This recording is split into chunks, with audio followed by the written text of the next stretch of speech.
What's up, everyone, and welcome to episode 154 of Two Amazon Sellers and a Microphone, brought to you by Solozo. And today's going to be a great conversation. I know Chris and I are excited about this. We're going to be talking about going from 0 to $1 million. So action steps and an action plan to get you to that 1 million mark with Daniel Tejada from Straight Up Growth. What's up, Daniel? How are you?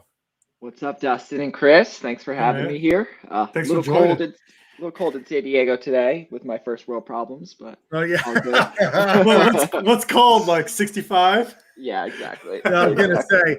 say, I don't think I've ever heard anybody complaining about the weather in San Diego. Oh man, and I'm from New York originally too, so Oh, that's even Oh, fun. come I on, really softened up. 65. That's a beautiful fall afternoon in New York. Yeah, Oh that's man. funny. That's funny. Well, it's actually, let's see. Oh, we've got you beat here in Kansas City, 68. So 68. it's like, I guess it's the new beautiful. West Coast. New West Yeah. Coast right here. Oh, man. Well, thanks for coming on, Daniel. We can't wait to talk to you. We have obviously got so many questions. This is always a fun topic. Just how do you get there? How do you take your business to the next level?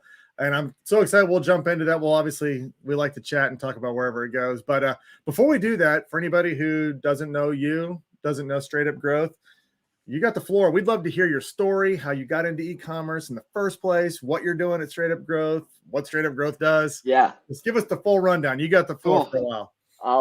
I'll run you guys through the backstory here. So I was fortunate enough to work at a company called Quiver. So they were one of the first like Amazon agencies. They started as private label sellers back in what I call the glory days, pre 2016, pre 2017. It was real easy on Amazon back there. So that was definitely a huge help. They specifically hired me to figure out advertising when it first launched. So my cost per clicks were 5 to 10 cents a click. You had those ugly sidebar ads back in the day um, that converted like horrible. So the cool thing about that front is I basically got to test a lot of things for really cheap and using other brands' money. So that was also definitely a good time. From that point, I guess it started in 2016. I've now spent over $50 million on Amazon ads. I've sold a little bit over $500 million worth of product on the channel. So I figured it out, which was cool. The nice thing is, well, it's good and bad. The thing that we have seen since 2016 is like ad rev went from 550 million my first year.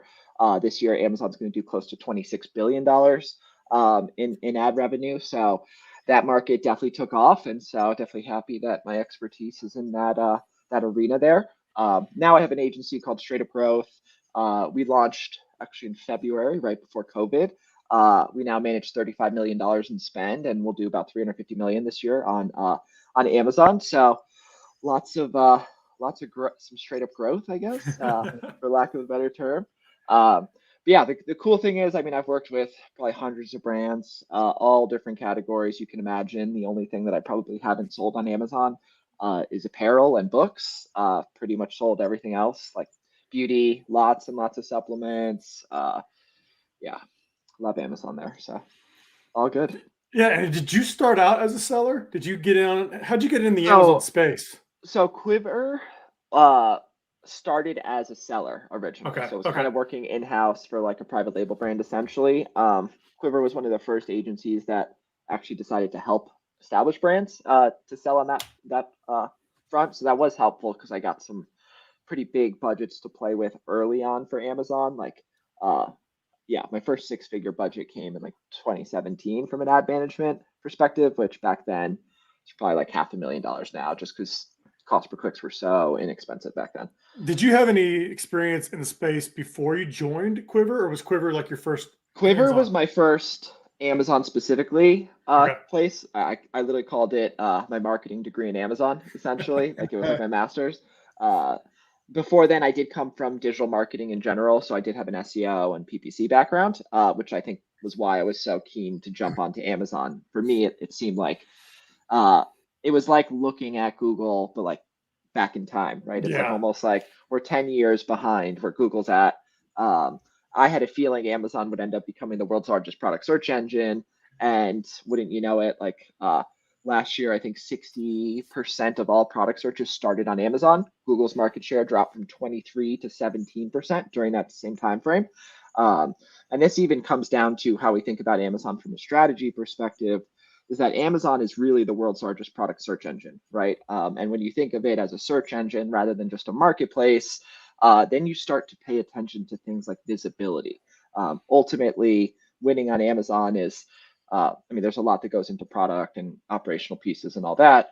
But at the end of the day, you can make the best product in the world. If people can't find you, they won't buy from you, right? And so that's really where that kind of search engine mentality kind of came to play for us. And it all goes down to the listings. It all comes back to PPC, which you're paying to show up at the top there. I was talking to a family friend, and she's like, "What do you do?" And I'm like, "I help brands with advertising on Amazon." She's like, "You can do that?" I'm like, "Oh, it's a whole other story." So like, even the general public doesn't even realize they're clicking on ads.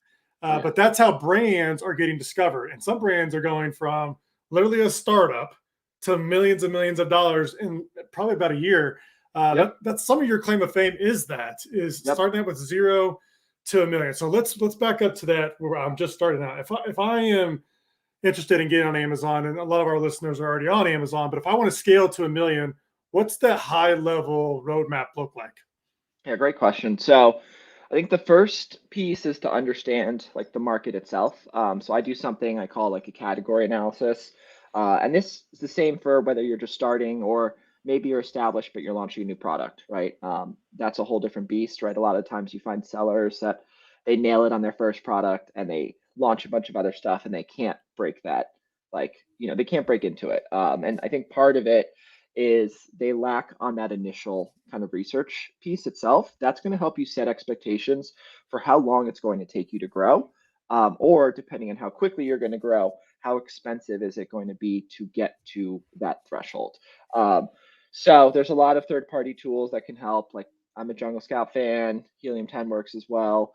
They'll pull some similar kind of pieces there, but looking at one, like what's the size of the prize? So look at some of the search volumes there. I'll look at the sales volumes for some of my competitors. And then I also like to look at like how concentrated sales are to see what sort of opportunity it's going to take me to get there, right? If I'm in a category where it could be big, could be a couple $1 million a month, but there's 5 players in the space that are doing 90% of the volume, I know it's a competitive category. And it means I have to go either super wide to try to find the scraps and turn the scraps into dollars. I call like low volume search term scraps because you can still eat off the scraps, even though nobody wants to go for the scraps. So it's going to take you a lot longer. Yeah, exactly. So you can grow that way. So understanding the competitiveness is important. We actually I made this forecasting model or like kind of formula where I can show how like different ad spends will impact not just your ad sales, but your total sales. The biggest thing for us is how your ads impact the organic visibility.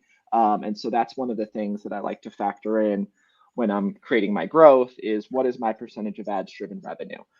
Initially, it's going to be like high, right? If I'm launching something that new, I'm just going to bake in, especially if I'm not doing outside traffic, like probably 70% of my sales are going to be ads driven, right? Like conservatively to start.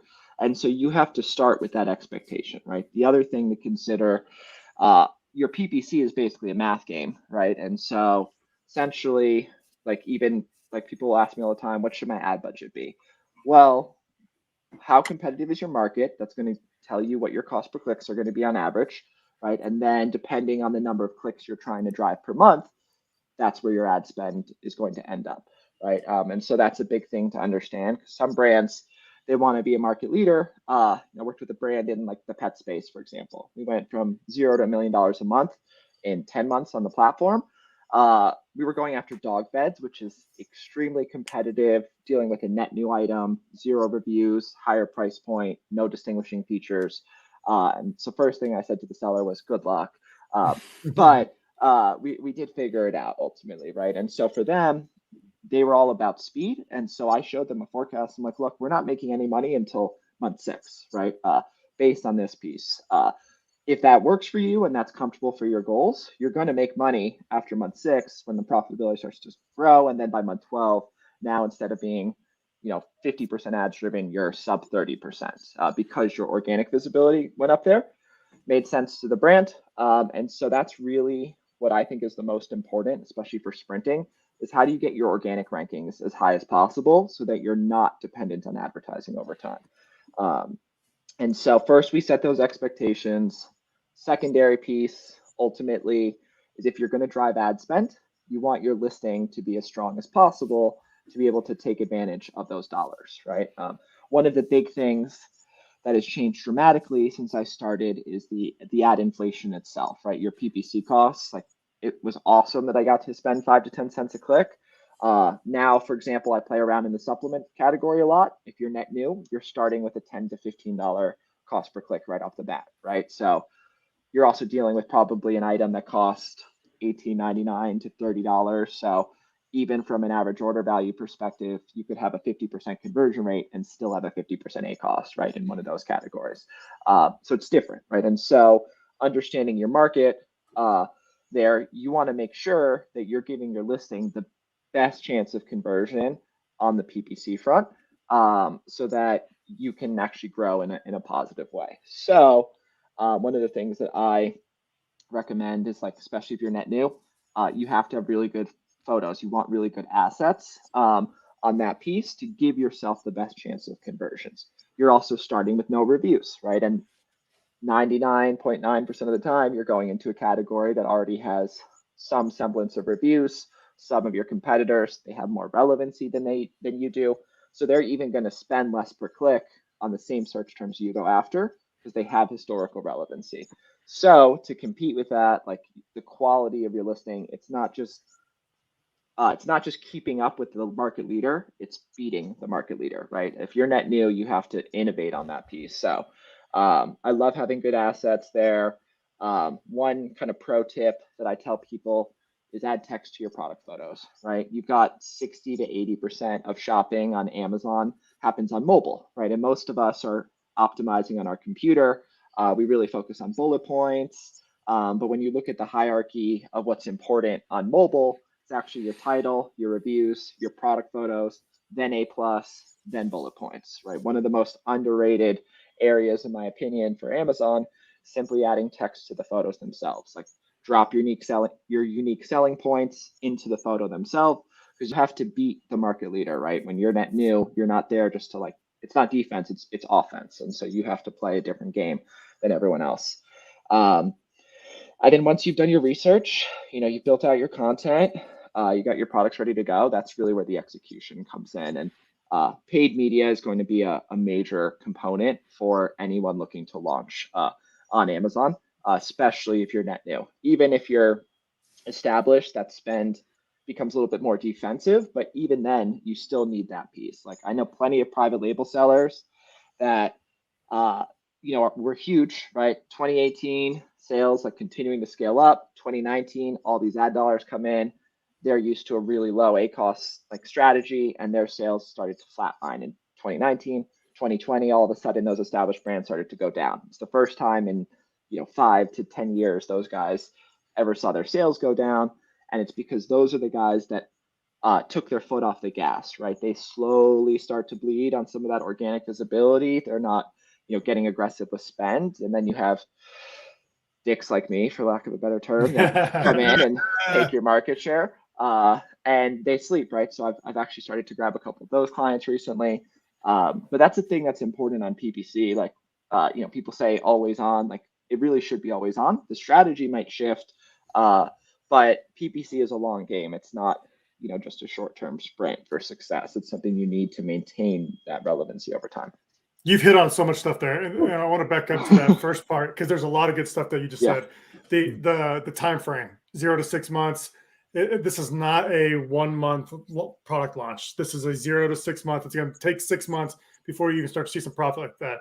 I think that's the problem with some of the sellers in the space, or just sellers in general, or entrepreneurs in general. We're impatient. We want to get profit now. And it doesn't happen on Amazon because you got to do a lot of the stuff you just mentioned to get to profitability. And it is taking 6 months.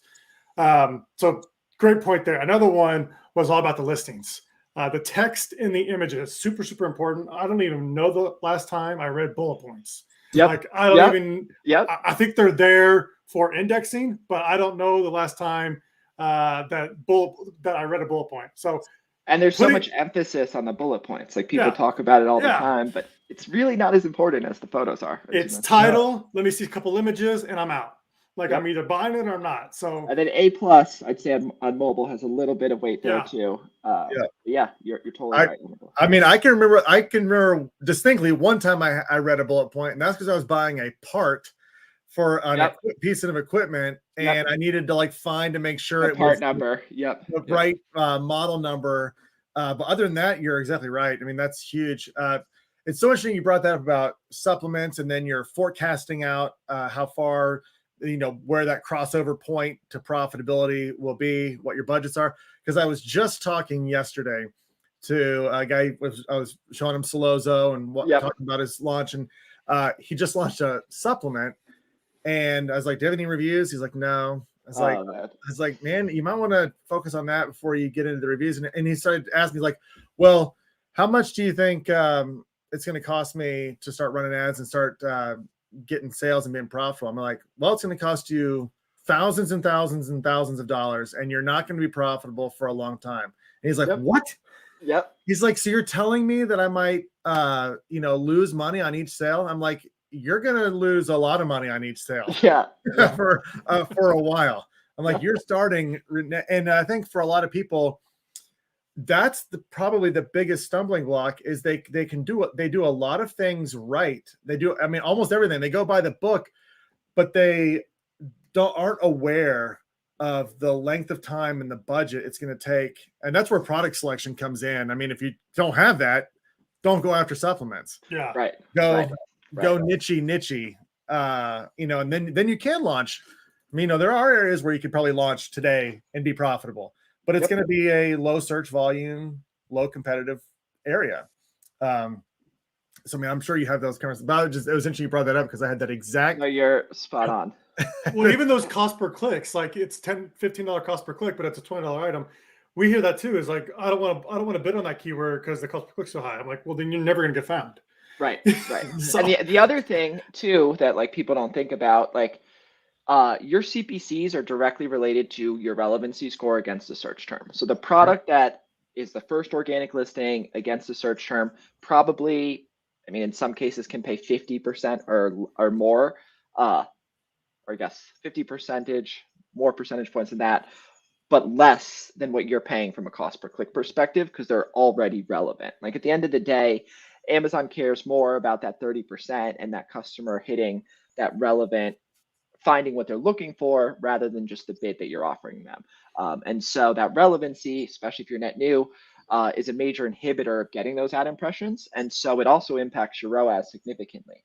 If you can spend your way into ranking, all of a sudden, besides the fact that you're gaining organic visibility, now you're decreasing your percentage of ads-driven revenue, your CPCs get cheaper over time, but you have to make that initial push to even build the relevancy itself. So it's kind of like the chicken or the egg thing. If you want to hit a point of profitability, you have to spend into profitability, which is scary for a lot of folks, to be honest. What's your launch strategy? Let's say I have a product I'm launching and I'm bringing it to the market.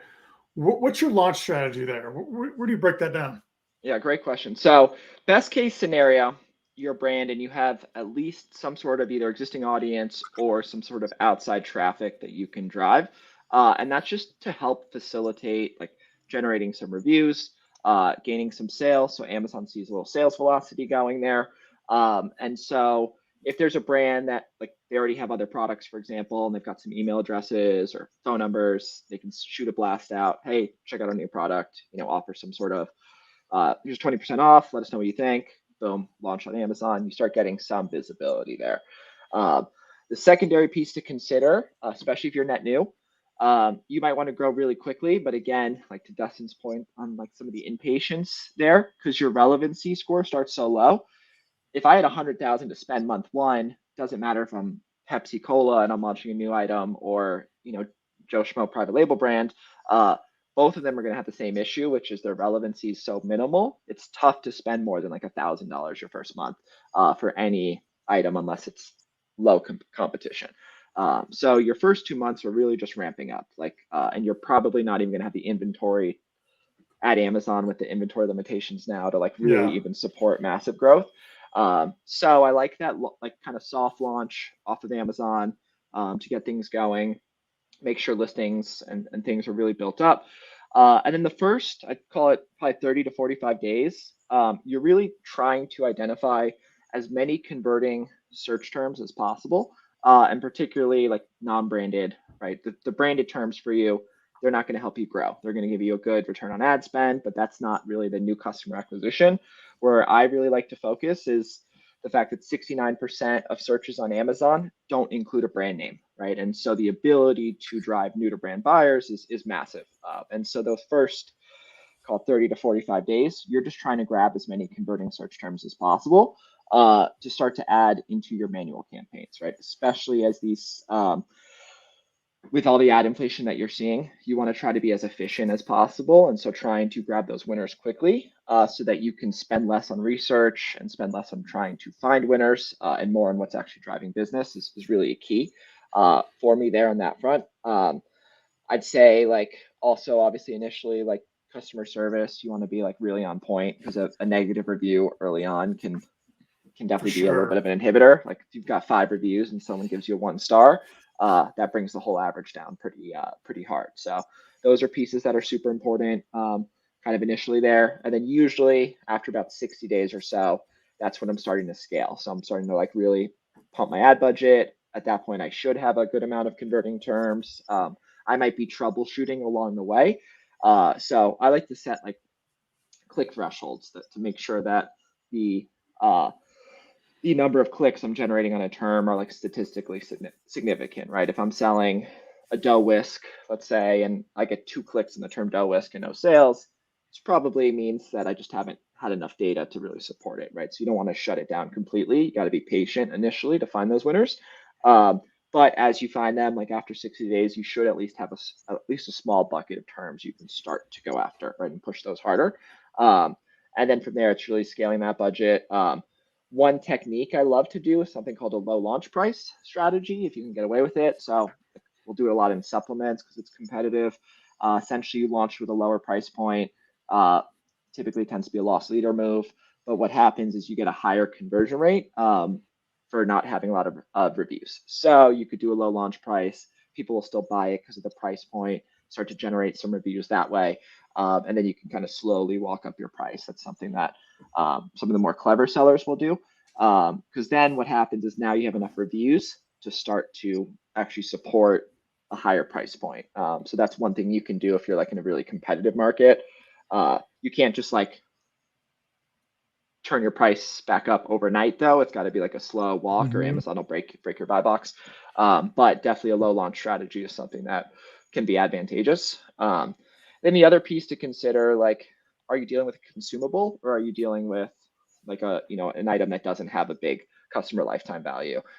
If you're dealing with something like a consumable, like food, beauty, pet, categories like that, you could do some interesting things with like your packaging. So like one of the things I'm encouraging sellers to do is like put QR codes directly on their product packages to drive to some sort of landing page where you can do an email capture, right? And the other thing is it makes it neutral. So if you're not just Amazon only, that QR code can just do the lander, how'd you hear about us, right? You have Amazon, retail, your .com. But now what you're starting to do is build your own list, right? And that list becomes more advantageous as you launch future products or as you, let's say, want to encourage reorders on something you have, you can shoot email blasts out and things like that. But I know one of my brands that we just went $0 to $1 million with recently, like I've got some pretty interesting thing with QR codes. I've captured 40,000 email addresses like in 6 months on this item, which I can now use for upsells. I could use it for Facebook marketing, lookalike audiences. There's tons of possibilities, but collecting that first party data, I do think is, as a pro tip, is something really interesting. And I think it's going to be more and more important as Amazon gets more competitive. And more people they know what a QR code is now, especially with COVID and menus and things you Exactly. scan. So now more and more people are more comfortable with it because they understand how to use it. And then you got that list. You launch a new product, just hit up the list. Right. Your first product's the hardest one to launch, in my opinion. Everything else should be Yeah. easier if you do Amazon correctly. You need one winning product, and then everything else is usually easier to launch from there. What's your advertising strategy look like when you set up campaigns? Because there's a lot of different ways to do this. You can do an Yep. auto, do a manual with Sure. all 3 ad groups, different match types, all that stuff. What's that strategy look like? Yeah, great question. So, from a structure perspective, I follow like kind of like a search term isolation strategy. So, I think organization is really important. I'll typically set up, I think of match types in sort of 3 buckets. So there's like your auto match types. Those are going to be good for identifying new potential search terms to target. It could be really good for like identifying ASINs to target, but you have the least amount of control in an auto campaign, right? You're dealing with a max CPC. You can add negative search terms, but then really Amazon's choosing the search terms and ASINs from there. So I really like to use that for research, but limit my usage of it, right? Because it's going to be your least efficient match type historically, from a like percentage of converting terms to spend perspective. Then I think it's important for everyone to have what I call like a research bucket. So it's going to be your broad and phrase match types, against the product. Those you're going to get a little bit more granular than you would through auto, because now you're optimizing that bucket of search terms. And I use bucket instead of search terms, like specifically there, because like $1 bid, protein bar, broad match type, right? It's not just a $1 bid for protein bar, but it's a $1 bid for all of the variations of that, right? Some of which are going to be winners, some will be losers. Like maybe vegan protein bar doesn't convert, but low carb protein bar, converts there. And so with that research bucket, my ultimate goal is to try to get to what I call performance campaigns, which are either my exact match or ASIN targeting. And I call these performance because now I'm dealing with an individual search term or an individual ASIN that I'm optimizing, and I'm having direct control over that optimization from there because of the match types themselves. And so that's always going to be the most efficient. And then the way I like to use them all together, essentially from my auto and research, as those are kind of looking for new search terms, as I see conversions there, I'll automatically migrate into like an exact match type or ASIN targeting type. I do like to segment between like things like branded and non-branded, just to make sure that you're segmenting how you spend. But from there, then essentially like those research are just constantly essentially feeding the exact match. The other thing that I like to do personally is actually negate that converting term that I've moved over into exact or ASIN targeting within the research campaigns themselves, so that the research campaign can widen their reach, look for new search terms, new ASINs, and over time, I'll start to reduce my spend essentially towards those research match types. And as I gain more and more converting terms, I'm going to spend more and more towards my exact match and ASIN targeting. And when you get that structure set up, now it's just continually optimize, check the bids, maybe pause some bad keywords. Yep. That's done on a weekly basis. I'm sure you do that. Yep. Yeah. And I use a little bit of like combo of automation plus manual pieces. Like we're managing 35 million in spend, so we can't do the whole piece manual. Yeah, it becomes cumbersome. But yeah, I think at least once a week, like if you're doing it manually, like waiting 7 days is great because there is a 7-day ad attribution window, on Amazon. So that does help to just like catch up a little bit on sales. I think hitting like click thresholds is important, is a big thing for us. So I do like to look back at like how many clicks I have per search term to make my optimizations. But yeah, I would say like if you're doing it manually, at least once a week, you should be on there. And something I just like to look at the data. Sellers, I'm guilty. Dustin's guilty probably too. Danny, you probably do the same. Yeah. We get emotional about like the keywords. Like we always want to like feel like we have to bid on it, even though it's not performing. So recently, I've just been a big advocate of like stop being emotional with the keywords and just let the data tell you what it is. And if it doesn't perform, either lower the bid down or just pause the keyword altogether.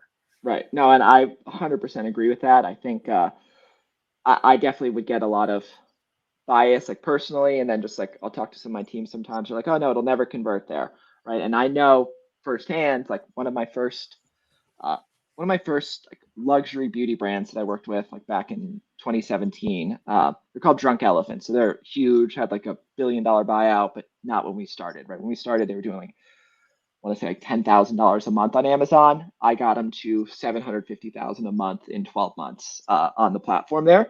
And that was the one that I literally told my boss, no fucking way, excuse me, no way. You're good. I cannot, like, there's no way anyone will convert against this. Like, it's got like no reviews. It's way higher. It's 10x the price point of its competitors there. Like, no way. I had that personal bias in there.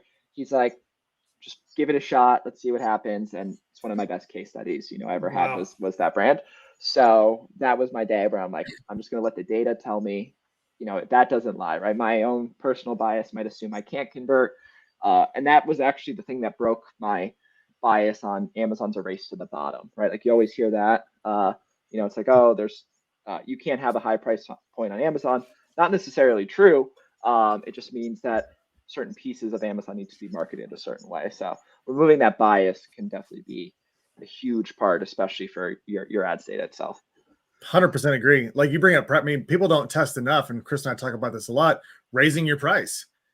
I mean, there's opportunities to raise your price. I mean, it could be a whole new customer segment. They wanted a higher end something, and you've been missing out on them entirely. I think there's a lot of opportunities there. What else? So you've got the PPC, great keyword funnel that you've described there, and how you can optimize your campaigns over time. It's all part of that launch. Are you doing in conjunction other off Amazon things as well to during this launch phase, like Google Ads or Facebook? Or so we don't personally manage it, but I definitely encourage it and give some insights into certain brands. It typically just depends on what people are capable of, right? So if you're a private label seller, like, and you're just starting, sometimes you don't have as big of an ad budget, and you're going to concentrate mainly on Amazon to launch it. But I've worked with brands, like one of the scrappier small sellers I worked with, did some super interesting things for launch where they were like reaching out to like micro and nano influencers on Amazon, right? So, so like we're talking 1,000 to 10,000 followers or less, probably typically, like on Instagram, and they'd reach out like, hey, love your product, love your page, want to see what you're kind of, if you promote my product, get them to buy the product on Amazon, it's probably sneak a review in there, and then they're actually going to start promoting it for you. And like, a brand started doing this, it's pretty cheap. It's a lot of time because you have to like do some manual searches and keep up with that flow. But I had a brand all of a sudden with like 200 reviews, sales velocity increase that helped my my conversion rates from a PPC perspective. And so that was small, scrappy, but definitely something that helped. There's brands that'll give me a little bit more love. So like, maybe they already have a .com or they have a retail, but they don't have an Amazon presence. And so some of those brands, when I'm launching, I'm like, if you do an email blast for me, do a post on Facebook, and an influencer push, just to get that sales velocity, give the listing a little bit of strength, hopefully get some reviews from it, so that you're in a better position than purely launching on Amazon alone. That branded search, even though I love Amazon for new to brand, but having branded search on Amazon does provide an advantage. So anything that you're doing with off Amazon traffic typically does become a multiplier, in my opinion, to what you could do on Amazon with the PPC front. Especially if you're in a really competitive market, then launching with off Amazon efforts can be really important. Like, if I'm launching in supplements, I'd love to be able to launch to a list, right, of established sellers or buyers, or at least get some branded volume going. I know this is a really high end from a spend perspective. There's a brand called Goalie, which is in the supplement category. The way Goalie launches products is brilliant. They actually don't need to even be as aggressive on Amazon from a PPC front. What they do is a very hard outside launch strategy. So they'll run TV, they'll run billboards, full funnel. They actually mention Amazon in their ads, which a lot of the big brands don't. All of a sudden, like, they just launched this ashwagandha, for example. Let's see. They got J-Lo talking about it. Yep, dude. And that item launched in January of this year. Actually, very end, no, not even January, June of this year. They've got 23,000 reviews on this ashwagandha product that just launched. Crazy. So I've been watching since it launched there. And the way they, like, in their first month, they had 1,000 reviews, right? And it's just because you get all this massive branded search ashwagandha. There's a tool called Brandy Analytics. I'm sure you guys are Yeah. familiar. It's like my best friend. I love that guy. When they He first never launched, talks back. like something like ashwagandha, I want to say was like about the 5,000th most searched term on Amazon. Goalie was like the 300th most searched term on Amazon when they first Oh launched. my gosh. So they get all that branded volume. Amazon artificially boosts your organic rankings when they see that sales velocity. And then you combine that with like a PPC ranking strategy plus these increased reviews. All of a sudden, that item's a top seller on the platform real quick. And now they don't have to keep doing. I mean, if they wanted to, they didn't have to keep doing TV launches. They could just continue to now just coast off of their non-branded placements on Amazon that happened from that initial launch. So like, Yeah, brilliant. Yeah, that would be like the best case scenario. Kind of supercharged launch is leverage off Amazon, but obviously not everyone has access to it. There's different ways you can use it, but if you have the ability to, it's a game changer. And none of this is achievable if you do poor product research. Like Right. it all goes back to the beginning. Yep. No, you're spot on. Yeah, I love that case study, man. Now it's obviously that goalie is obviously a super expensive launch. Yeah. I mean, there's no question about it. Yeah. But when you brought up like nano influencers, that's how you can on the cheap get a huge reach as well. I've had success with this. One of my first brands was in the fitness niche, and there was so many Instagram like fitness enthusiasts, fitness instructors who did, they would do their 10-minute workout video every day or whatever. And I had a VA just reach out over and over and over again. And a lot of them would do it just for the free product. I mean, they didn't have huge followings. They're trying to grow. Yep. And every single time they would post something, you would see a sales bump. You'd see a sales bump. And it was just over and over. And that content is sticky. It sticks around for a little while. I mean, people watch that stuff all the time. So I think a good thing here is, obviously at scale, Goalie was doing something that's a great launch. It shows you you can compete in a competitive category. Yep. If you do things right. But as a small brand or a startup, you can, it's going to be a little elbow grease, but you can do the same thing yourself. Yep. And the thing is, the strategy is exactly the same with what you mentioned, right? You just were doing it at a much scrappier level, but it has the same effect, right? You're still able to see that lift, smaller bumps, but you put in enough work, right? And it's the same analogy I'll use, like the scraps you can get full off of, right? You get enough of those, those little mini influencers that's pushing, all of a sudden you could probably do 100 units a day, through a push just off something like that. Which then helps support the rest of the initiatives you're doing on the Amazon channel itself. And like you said, not crazy expensive, which is huge. Someone like Goalie's got the money for it, but not everyone else can hit that. Sure. I know we've covered some. This is like a full course on product launching. This is great. And I know we're running up on time here in a little bit, but I wanted to ask, what about coupons during a launch? I mean, you talked about lower price point, but low price point plus coupon. Anything to make that listing more attractive? What are your thoughts there? So I love coupons, lightning deals as well. And the biggest reason why is you get that badge in search results, and it also shows up on your advertisement itself. So what that's going to do is help encourage a better click-through rate on your advertisement. It's going to encourage a higher conversion rate theoretically because of that badge. Coupons definitely help. So I love a always on coupon strategy for sure. I think is awesome. Lightning deal or 7-day deal has a little bit more, I'd say, impact on your overall conversion rate because of the scarcity component. So something like a lightning deal adds, a time incentive, for example, like you've got 6 hours and you see it counting down. So that tends to be the highest ad conversion rate you'll get. There, you also can limit the number. But coupon is kind of the cheaper, more manual way to get there, especially because you don't always qualify for a lightning deal, especially when you first launch. Usually your sales velocity is too low. So coupons are a great way to start that. Yeah. And for new sellers out there, when you do launch and you start generating sales, you should be checking your deal page all the time to see if you now qualify for a lightning deal, and you should take them. Yep. Yeah. Oh yeah. they're huge boosts. Oh man, that was a lot of information. It's good stuff. Okay, we need to get you back on, Daniel. We didn't even scratch the surface. I could talk for days. Just ask my fiance. So. Oh man, well, we love it. I mean, there's so much actionable tips in there, you know, and that's how you launch.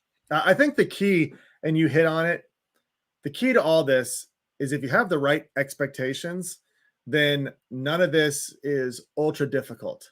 It's a roadmap you can follow. But if your expectations were that you were going to be profitable like day one, or, you know, that you can do things, you know, on a cheaper budget, you know, or it doesn't work. And that's where I think a lot of people get frustrated and they give up. You need a launch budget calculated in your head and in your bank account before you launch your product. Oh yeah. It can be difficult. And be conservative on it too. Like even when I bake in my forecast, I bake in like, here's what it looks like if in the worst case scenario, right? And here's what it looks like if we really knock it out of the park, right? So you have an idea of like where your volumes look like, but prepare for the worst, because at the end of the day, you're launching a new product. You don't know how your item's going to review, right? You don't know if the CPCs are actually more expensive than you baked in. So you want to bake in a little bit of like, make sure the worst case scenario works for me. If the worst case scenario works for you, then you're also not panicked, right? Because I'll say I've also dealt with sellers where they make the game plan and then it's month one and they're not hitting profitability and they want to completely revamp things. It's like, well, no, this is exactly what we said was going to happen. Like, let's just let this ride like it's supposed to. So, yeah, if you're going to commit, you know, go all in. Love it. Yep, I do too. All right, so everyone's obviously loving all this information. So let them know, how can they get in touch with you? How can they work with you if they like what they hear? Yeah, absolutely. Feel free to reach out to us, straightupgrowth.com. You can also hit me on LinkedIn, Daniel Tejada. Talk a lot about Amazon and that stuff there too. And feel free to shoot me an email, dt@straightupgrowth.com. And go from there. Perfect. Well, thanks so much. Well, we will definitely, if you're cool with it, we're going to get you back on, because we could go topic by topic by topic, and we'll do that. And I encourage everyone also definitely go check him out, straightupgrowth.com. You can reach out to him there, and he's everywhere on social media. So, Daniel, thanks so much. Thank you, guys.